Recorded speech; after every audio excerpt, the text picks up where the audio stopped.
Hello दोस्तों, good evening. आज हम जानेंगे भारत का संविधान और भारत के संविधान में भारत की अनुसूची के बारे में, शेड्यूल ऑफ इंडियन कॉन्स्टिट्यूशन।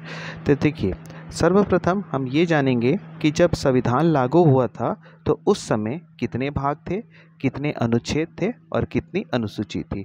तो जब आपका संविधान लागू हुआ था तो उस समय जो भाग की संख्या थी वो आपका 22 भाग था, अनुच्छेद जो थे वो आपके 395 थे और अनुसूची की जो संख्या थी वह आपकी 8 थी। लेकिन वर्तमान में जो अनुसूची की संख्या है वो आपका टोटल 12 है। अब अनुसूची होता क्या है ये जानते हैं। अनुसूची एक ऐसी आवश्यक या उपयोगी बातों को लिखा जाता है। अनुसूची में हम ऐसी उपयोगी और आवश्यक बातों को लिखते हैं जो उससे संबंधित पुस्तक में नहीं होता है। जो उससे संबंधित पुस्तक में नहीं होता है उसे हम अनुसूची के नाम से जानते हैं। अब बात करें प्रथम अनुसूची में किसके बारे में वर्णन किया है, तो प्रथम अनुसूची में राज्यों के नाम और उनके राज्य क्षेत्र साथ ही उनकी सीमा विस्तार के बारे में अध्ययन किया गया है। प्रथम अनुसूची में राज्यों के नाम, उनके राज्य क्षेत्र और उनकी सीमा का विस्तार के बारे में अध्ययन किया गया है। बात करें दूसरी अनुसूची, तो दूसरी अनुसूची में निम्न पदाधिकारी अधिकारी जो होते हैं उनके वेतन, भत्ते, पेंशन आदि का प्रावधान किया गया है। तो दूसरी अनुसूची में जो अधिकारी होते हैं उनके वेतन, भत्ते और पेंशन आदि के बारे में इसमें वर्णन किया गया है। अब जानते हैं कि इस अनुसूची में किस किस अधिकारी को रखा गया है। तो इस अनुसूची में भारत का प्रथम नागरिक, जिसे हम भारत के राष्ट्रपति के नाम से भी जानते हैं, तो इस दूसरी अनुसूची के अंतर्गत रखा गया है। दूसरा, राज्यों के राज्यपाल, लोकसभा के अध्यक्ष और उपाध्यक्ष, लोकसभा के जो अध्यक्ष होते हैं और उपाध्यक्ष होते हैं इनको इसमें शामिल किया गया है। राज्यों के राज्यसभा के सभापति और उपसभापति, मतलब राज्यसभा के जो सभापति होते हैं और उपसभापति इसके अंतर्गत रखा गया है। इसके अलावा राज्य विधानसभा के अध्यक्ष और उपाध्यक्ष, राज्य विधानसभा का जो अध्यक्ष होता है और साथ में जो उपाध्यक्ष रहता है उन्हें इस दूसरी सूची के अंतर्गत रखा गया है। अब जानते हैं कि और इसमें किसे किसे शामिल किया गया है। तो राज्य विधान परिषद के सभापति और उपसभापति को भी इसी के अंतर्गत रखा गया है। तो राज्य विधान परिषद के जिस राज्य में राज्य विधान परिषद है वहाँ के सभापति और उपसभापति को भी इस दूसरी सूची के अंतर्गत रखा गया है। इसके अलावा सर्वोच्च न्यायालय के न्यायाधीश और उच्च न्यायालय के न्यायाधीश, इसको भी इसके अंतर्गत रखा गया है। भारत का नियंत्रक और महालेखा परीक्षक को भी इसी के अंतर्गत शामिल किया गया है। इसमें एक जानने वाली बात यह है कि इसमें किसे शामिल नहीं किया गया है। तो संसद के जो सदस्य होते हैं उनके वेतन, भत्ते तथा पेंशन के बारे में वर्णन नहीं किया गया है। तो याद रखिएगा, जो दूसरी अनुसूची है उसमें संसद के जो सदस्य हैं उनके वेतन, भत्ते तथा पेंशन इसके बारे में इस दूसरी अनुसूची में इसका वर्णन नहीं किया गया है। अब बात करते हैं तीसरी अनुसूची की तीसरा अनुसूची होता क्या है।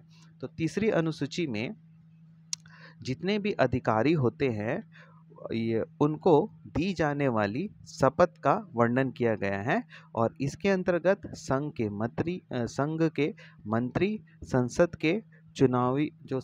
के जो चुनाव में भाग लेने वाले प्रत्याशी है वो, संसद के सदस्य, सर्वोच्च न्यायालय के न्यायाधीश और भारत का नियंत्रक एवं महालेखा परीक्षक।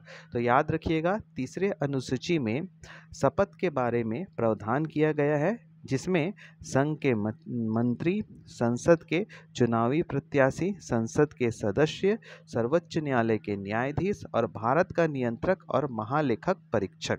इसमें जो ध्यान देने वाली बात यह है कि राष्ट्रपति, उपराष्ट्रपति और राज्यपाल के शपथ का वर्णन नहीं किया गया है। तो आपको तीसरी अनुसूची में एक चीज़ जो इसमें खास है, इसमें राष्ट्रपति, उपराष्ट्रपति और राज्यपाल के शपथ का वर्णन नहीं किया गया है। अब बात करते हैं चौथे अनुसूची के बारे में कि चौथे अनुसूची में किसके बारे में वर्णन किया गया है।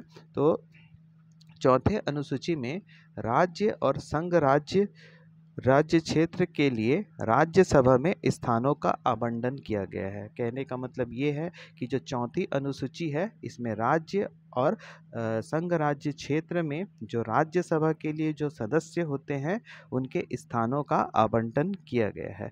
अब बात करें पांचवी अनुसूची के बारे में, तो पांचवी अनुसूची में अनुसूचित क्षेत्र और अनुसूचित जनजाति के प्रशासन तथा नियंत्रण से जुड़े प्रावधान का वर्णन किया गया है। तो पांचवी अनुसूची में आपको याद रखना है अनुसूचित क्षेत्रों और अनुसूचित जनजाति के प्रशासन तथा नियंत्रण से जुड़े संबंधित का प्रावधान किया गया है।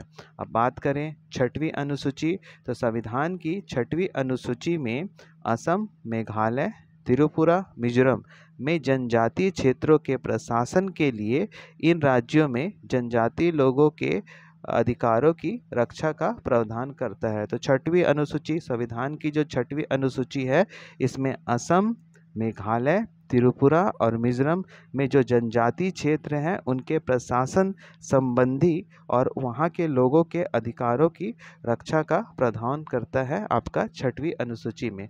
अब बात करें सातवीं अनुसूची में, तो सातवीं अनुसूची के अंतर्गत ये बहुत इंपॉर्टेंट है सातवीं अनुसूची। तो सातवीं अनुसूची के अंतर्गत संघ सूची, राज्य सूची और समवर्ती सूची के बारे में वर्णन किया गया है। तो सातवीं अनुसूची में के अंतर्गत संघ सूची, राज्य सूची और समवर्ती सूची के बारे में वर्णन किया गया है। तो संघ सूची वह सूची होता है जिसमें कानून बनाने का जो अधिकार होता है वो पार्लियामेंट को होता है, मीन्स संसद को होता है। उसके बाद बात करें राज्य सूची की, तो राज्य सूची में जो कानून बनाने का जो अधिकार होता है वो आपका विधानमंडल को होता है। अब बात करें समवर्ती सूची की, तो इसमें कानून बनाने का जो अधिकार होता है वो संसद और विधानमंडल दोनों को होता है। आशा करता हूँ आपको ये मेरा बनाया गया हुआ वीडियो पसंद आया होगा, जिसमें आज हमने अनुसूची के बारे में पढ़ा। अगर आपको ये मेरा बनाया गया वीडियो पसंद आया होगा तो प्लीज़ लाइक, शेयर और कमेंट ज़रूर करिएगा। इसका जो सेकंड पार्ट है वो मैं आपको अगले क्लास में अपलोड कर दूंगा। ठीक ठीक है, इसके लिए धन्यवाद, थैंक यू।